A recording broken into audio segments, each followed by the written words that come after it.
This will be all we were. Are you ready for your question? So you may now pick the name of your judge.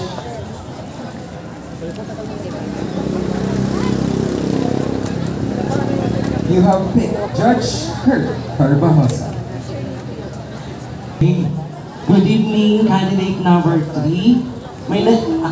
Number 3 na. Narinig ko may sumisigaw, happy birthday. Happy birthday.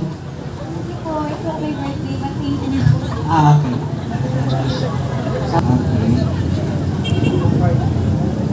The question is, if you win Miss San Miguel 2026, what lasting legacy would you like to live in your barangay? Again, if you win Miss San Miguel 2026, what lasting legacy would you like to live in your barangay?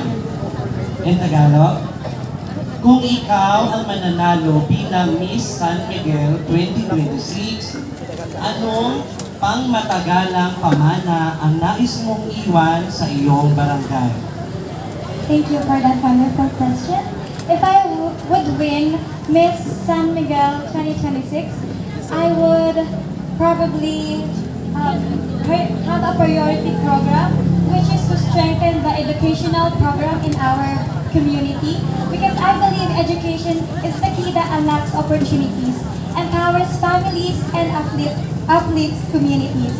If every children is given a chance to quality education, and if every adult is given an access to grow their skills, then poverty can be reduced, dreams can be achieved, and our community will rise together. I believe that change begins with knowledge, and knowledge begins with education. Thank you. Very well said,